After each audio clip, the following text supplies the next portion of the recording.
Hello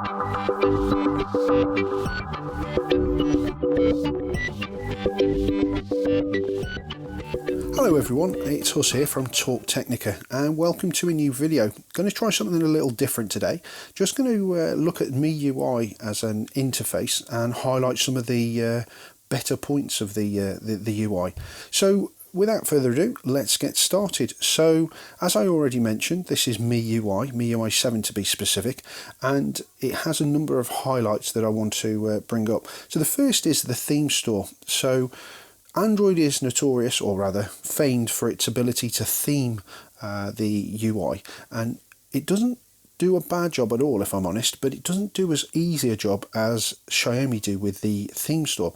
So I've just loaded the theme store here, and you have a number of different options. Admittedly, this is the Chinese version, but you can get an English version of the MIUI store. You have paid options here, which are paid for via Mi credits. You also have free options, and there are literally hundreds of these different UIs, or themes rather, that can change the look and feel of your phone. But I've actually taken the liberty of downloading some already, so we're good to go.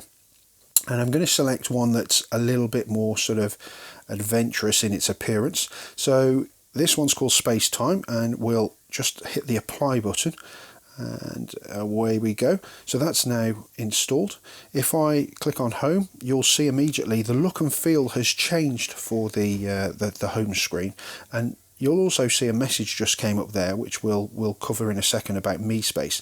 But looking at the icons, you can see they're all consistent with this new look and feel. There's no change to the general layout, but if we double finger down, we enter what's known as the Mi Space, which is pretty cool actually. It changes the overall look of the phone now, so you've got a unique feel with lots of custom animations, and your icons have changed to something that's more in keeping with the overall theme. So for example, on this screen we can see the option to turn on and off USB, ringtone, Wi-Fi, etc., along with your camera option there.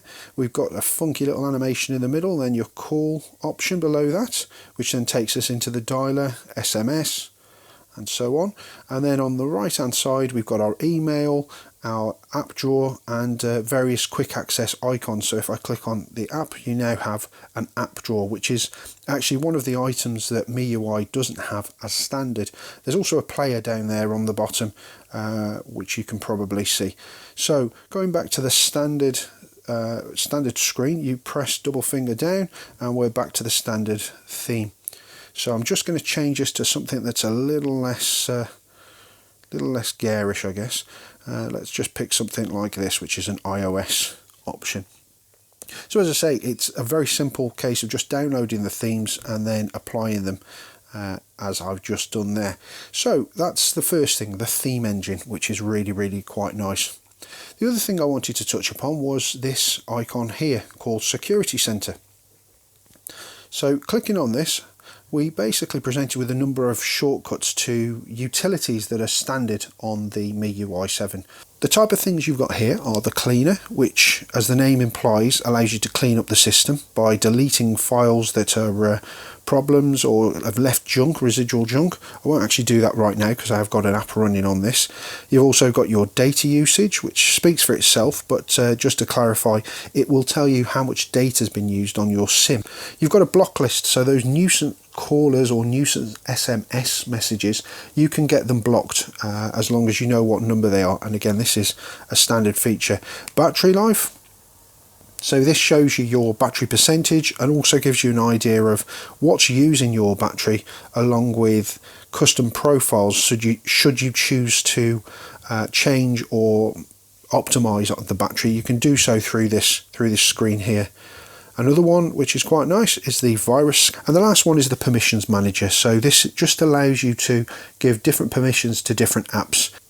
Another feature I really like, and this is a personal bugbear of mine, is the ability to move icons. So that's obviously not the feature, but one of the bugbears of mine is that when it comes to moving icons around from screen to screen, you have to traditionally drag and hold and then move it to the edge of the screen and place it on the new screen. MIUI allows you to do that en masse, which it's a little thing, but it's a helpful thing. And the way we do that is we pinch to zoom, somewhat unsuccessfully it seems, and then you get a new bar that appears at the bottom, a sort of like shortcut bar to a few functions. So we've got the one that says move apps here. If we click on that, then we can move to the app we want to select, and we just tap on it, and you can see you can select multiple apps here. Doesn't seem to be any limit I've found so far. You would then move to the screen that you want to relocate the apps to, and then simply tap on the apps and it repopulates the screen with the apps you've selected. So simple as that. A little thing that saves you time and effort, and in my opinion much appreciated, so thank you. The other item we have here is widgets, which is a standard feature for all Android devices and one of the unique things for Android. But this has the advantage of being easily accessible again in this shortcut bar, and that can be customized with whatever widget you've installed. You've got your wallpaper, which is self-explanatory, I won't go into details with that, but you've also got effects. So this is about your transitions between screens. So it gives you a little preview, which is nice, and then you can select what takes your fancy effectively.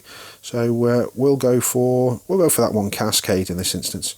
Once you're happy with everything and you've made all your amendments, just press the home button to return to your home screen. So nice little shortcut bar there with some great functions. Another item I want to touch upon, and probably one of the last ones for this video, is the child mode, which is found in the settings. So if we go down to the settings, we'll see there's an option here that says child mode. When you click on that, this enables you to lock down your phone effectively. I'm a parent, I've got a young one as well, and he loves to take the phone off me and watch inevitably YouTube and other things. But I usually end up with some random photos of a wall or feet or various other things once he's had his time on the phone. Well, with this app, I can lock down the system so that he only has access to the apps I want him to have access to. I haven't turned the mode on at the moment, so it's not letting me select them, but there we go. So now I can micromanage which apps he has access to and limit the damage he can potentially do in the short time he has my phone. So that's a nice little feature. Again, it's built into the system, so there's no need for you to download a third-party app to do this.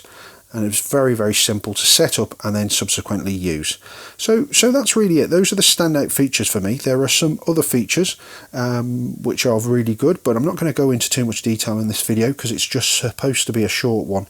So if you like the video, please do hit like and subscribe. I have got more videos on the way, some reviews incoming. But for now, thanks for watching and see you in the next video.